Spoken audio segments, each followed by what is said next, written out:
Hello underwater friends. You're tired of paying a monthly fee to get Adobe Premiere? Or you want to start video editing but you don't want to put money yet? Well, you're lucky because this video is for you. We're gonna start a series on Davinci Resolve 16 and we're gonna see how to use it from the beginning till the end to make an underwater video.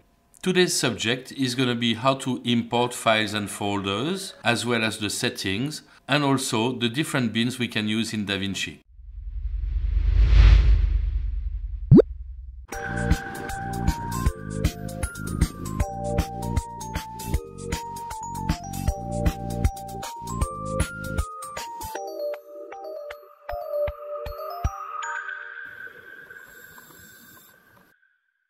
Okay, let's get to it.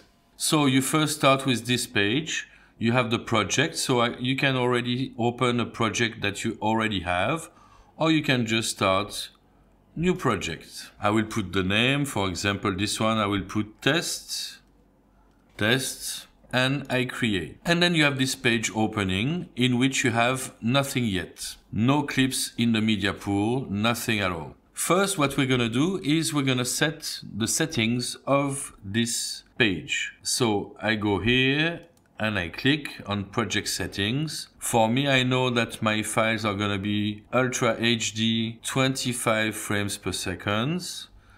And that's what I want as playback. So I put 25. And for video monitoring, I have a full HD monitor. So that's what I want to have. And I also will put only 8-bit because it's enough. The rest, optimize media resolution, I will let it choose automatically for now. And the rest is not so important. So I can just save. So now I have pretty much the format of my video, but I don't have files yet. So I'm gonna go on media. You see in the bottom, we have media, cut, edit, fusion, color, fairlight, and deliver. For now, we're gonna go on media. And you see on the left side, I have everything that is on my computer. So I know my files are on the D drive and in video. And now I can just, if I want, either scroll down like this and choose something I want to have. Or I can take the whole folder, click on it, and then see what's going on. After that, I can double click again and I see my files. So I can put one file at a time and I put it in my media pool. And now in my master bin, which is here, I have one file. I can put another one. Here I can also go on, for example, Ahmed and decide that I want to put everything and it's gonna get all of my files in there at once. Then I can right click, add a bin, which I'm gonna call Ahmed. And then I can pick all of my files and put it in my folder Ahmed. Now I have all my files here. If I want to see them in a different way, I can do it like this. And I have informations that I can, for example, move from one place to another. For me, resolution is important, so I'll put it at the beginning. Real name, I don't really care. It's all 8-bit, so I don't need to worry. And maybe I want to know how many frames it is. So by putting it back to the size it was, now I know the name of the folder, the resolution, and how many frames it is. I'm using 25 frames per second, so I can easily calculate and know how long it is. So, but another option I have is to go, for example, on edit, and I see my master bin here with Ahmed in here. I can just move it a little bit, double click, I go on D here, and then I can decide to take a file or a folder. Let's do underwater and let's do 4K underwater. And then I bring it to my master bin. I close it, I resize the window. And now, as you can see, I have two folders. So I can use them the way I want. And now it's gonna be easy to take one file and just bring it to my timeline. Here I can also create a new bin, so it could be to put two folders together, or if I have some files that, work well together, I could just decide to put them together. I right click and I can remove the bin because I don't want it. So now I have Ahmed on land and I have 4K 2019 underwater. It's really good, but that's not all I have. If I know there is a clip that I will use very often, for example, I'm in Ahmed and I know all of the dives I'm gonna do in Ahmed, I want to have a video from Ahmed, maybe I can take this file and just put it here in my master. And then if I go on my master bin, I can see that this clip is here. So it's very useful for me. For example, I have animations for Facebook and subscribe button. I have some arrows with animation. I have my introduction, and I will probably later on put more things that I use all the time. Here you can put transitions, you can put animations, you can put titles, or anything you want. So this is called Power Bin. Another tool that is very useful is the smart bins. From their name you can understand that they're quite smart. So I'm here, I can right click here, add smart bin. I can put the name. What am I gonna do? I'm gonna put name smart bin 1. Well, just leave it there. And here I can decide that I want to have a smart bin with Menta.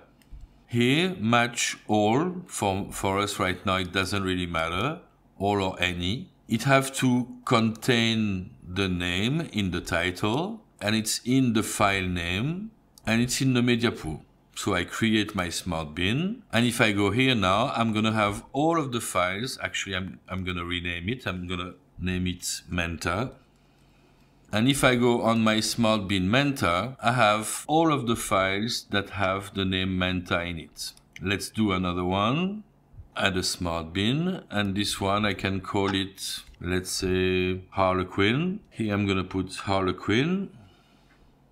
And I see that I have files that have the name Harlequin in it. Let's go back to my Harlequin. If I want, I can change it to Harlequin and Shrimp, add another one, and then put shrimp.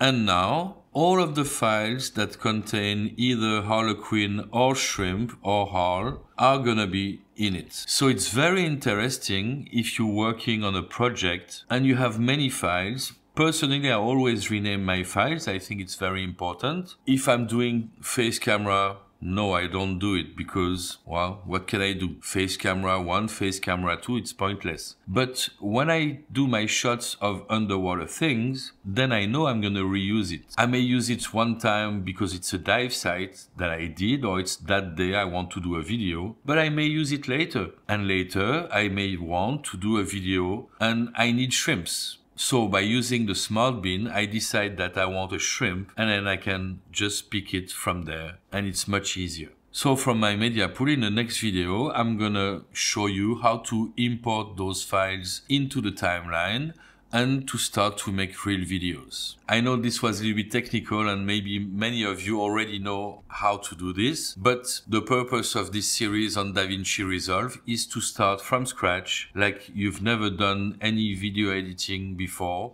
like you've never worked on this program, of course, either. So we start from the beginning. So now we learn how to import the files, at least 2 different ways. We learned how to put them in bins. Actually, we learn how to find power bins and smart bins. In the next section, we'll talk about how to put those sequences in the timeline and how to start editing. And later on, we'll learn more about color correcting and how to make the finalized video. I will use videos that I will take with my son, Valentin. He's done many introductions already, but I'm planning on doing an introduction again with him. One dive in Ahmed and one dive in Tulamben. Like this, I will be able to show you how I would do a video with my students, starting from the briefing, maybe with a few drone shots, and then going in the water and having the whole process of filming, editing, and exporting to make sure that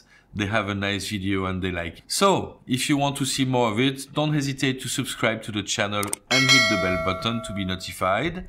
And I will see you in the next one. Bye bye, happy bubbles!